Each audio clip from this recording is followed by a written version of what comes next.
और देखिए, भारतीय नौसेना लगातार अपनी ताकत बढ़ाने में लगी है ताकि वक्त पर दुश्मन के दांत खट्टे किए जा सकें। इसीलिए इंडियन नेवी स्पेन में प्रोजेक्ट 78I के तहत अत्याधुनिक उपकरणों का परीक्षण करने जा रही है। स्पेन की कंपनी नवंतिया के मुताबिक इस परीक्षण के बाद भारतीय नौसेना 6 आधुनिक पनडुब्बियों को अपने बेड़े में शामिल कर लेगी।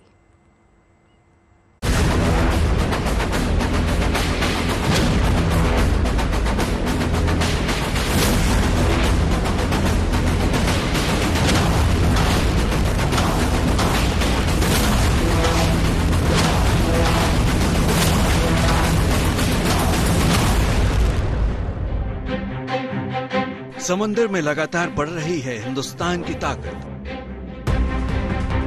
कामयाबी की इबारत लिख रहा है भारत। हिंद महासागर में पड़ोसी देशों की मौजूदगी को देखते हुए भारत भी अपनी समुद्री ताकत में लगातार इजाफा कर रहा है। अब भारतीय नौसेना स्पेन में जाकर अपने प्रोजेक्ट 75 इंडिया के लिए जरूरी उपकरणों का परीक्षण करने वाली है। इस प्रोजेक्ट के तहत भारत को 6 आधुनिक पनडुब्बियां मिलेंगी।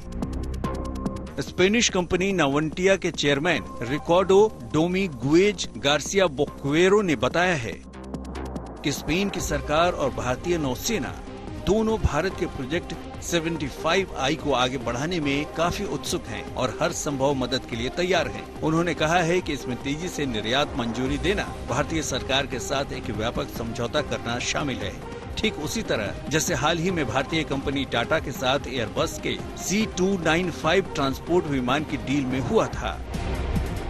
भारतीय नौसेना जून के आखिरी हफ्ते में स्पेन के कार्टाजेना स्थित नवंटिया के शिपयार्ड में एयर इंडिपेंडेंट प्रोपल्शन यानी AIP सिस्टम का परीक्षण करेगी। नवंटिया के चेयरमैन ने बताया कि उनकी कंपनी और भारतीय पार्टनर L&T दोनों इस परीक्षण के लिए पूरी तरह से तैयार है। भारत 6 आधुनिक परंपरागत पनडुब्बियां खरीदना चाहता है जो AIP सिस्टम से लैस हों। इस सिस्टम की मदद से पनडुब्बियां पहले की जनरेशन की पनडुब्बियों के मुकाबले पानी के अंदर ज्यादा समय तक रह सकेंगी। L&T और नवंटिया के डील के अलावा German company Thyssen group marine system और मजगांव डॉक शिपयार्ड लिमिटेड भी इस 60,000 करोड़ रुपए से ज्यादा के प्रोजेक्ट में शामिल है। भारतीय नौसेना की इस परियोजना के लिए अपनी S80 नाम की पनडुब्बी का डिजाइन स्पेनिश कंपनी के सामने पेश किया है। ये वही S80 पनडुब्बी है जिसे स्पेन की नौसेना ने 2023 में शामिल किया था। स्पेनिश कंपनी का दावा है कि S80 डिजाइन की खास बात यह है कि ये बिना किसी बदलाव के ही भारतीय नौसेना की परियोजना 75I की लगभग सभी जरूरतों को पूरा कर लेती है।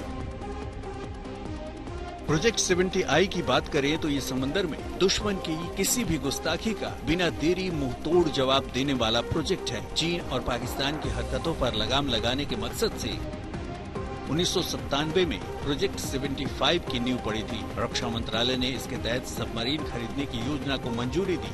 अगले साल यानी 1998 में भारत ने फ्रांसीसी कंपनी DCNS से 4 स्कॉर्पियन क्लास की अटैक सबमरीन खरीद के लिए सौदे की शुरुआत की। 1999 में करगिल युद्ध के बाद हिंदुस्तान की सरकार ने चीन और पाकिस्तान से खतरे को देखते हुए प्रोजेक्ट 75 को औपचारिक आकार दिया।